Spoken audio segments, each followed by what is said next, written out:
અનુભવ અને જેનાથી દુનિયા કાયમ છે ને એવા અનુભવીને સમર્પિત એક ટૂંકી વાર્તા. એક વખત એવું બન્યું કે દુનિયાની સૌથી મોટી સ્ટીમર કોઈ કારણોસર ખરાબ થઈ. સ્ટીમરના દરેક એન્જિનિયર અને કેપ્ટન સાહેબ પોતે પણ રાત દિવસ એને રિપેર કરવા કે ખરાબ થવાનું કારણ શોધવા લાગ્યા. પરંતુ 15 દિવસ થયા ને તો પણ કયા કારણોસર સ્ટીમરનું એન્જિન બંધ પડી ગયું છે એ કોઈ સમજી શક્યું નહીં. કોઈએ સ્ટીમરના માલિકને એક અનુભવી વ્યક્તિ વિશે વાત કરી કે એ વ્યક્તિને જો બોલાવવામાં આવે તો એ આનો હલ ચોક્કસથી શોધી કાઢશે. એ વ્યક્તિ સ્ટીમર પર આવ્યો અને એને સંપૂર્ણ એન્જિનનું ખૂબ ચોકસાઈથી નિરીક્ષણ કર્યું અને દરેકે દરેક પાર્ટને તપાસી જોયું. માલિક સહિત બધા એન્જિનિયર ખૂબ કુતૂહલ સાથે એ વ્યક્તિને આ બધું કરતા જોઈ રહ્યા હતા. પછી તેમણે પોતાની બેગમાંથી એક હથોડી બહાર કાઢી અને કોઈ એક ચોક્કસ જગ્યા પર તે હથોડીને પછાડી.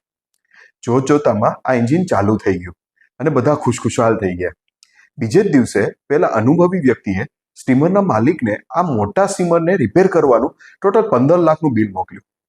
જે જોઈ માલિક અવાચક થઈ ગયા. કહ્યું કે માત્ર એક હથોડી મારવા માટે કે એ વ્યક્તિ આટલું બધું બિલ કઈ રીતે મોકલી શકે? એટલે એને ડિટેલ બિલની માંગ કરી, જેમાં પેલા વ્યક્તિએ લખ્યું કે હથોડી મારવાના તો 200 જ રૂપિયા અને નંબર 2 ક્યાં અને કેટલી જોરથી હથોડી મારવાના 14,99,800 રૂપિયા. મોટી સ્ટીમરનો માલિક પોતે સમજી ચૂક્યો હતો કે તેણે એક અનુભવીને ઓછો આંકવાની ભૂલ કરી છે. મિત્રો, ઘણી વખત જો કોઈ અનુભવી તેમના અનુભવના આધારે જો લાંબુ અને મોટું કામ ટૂંક સમયમાં કરી આપતા હોય ને તો એની કિંમત એના એ ટાઈમની નથી હોતી, પરંતુ એ કામ ટૂંક સમયમાં કરવા માટે જે સંઘર્ષ અને લાંબો ભોગ આપ્યો હોય ને એના માટેની હોય છે.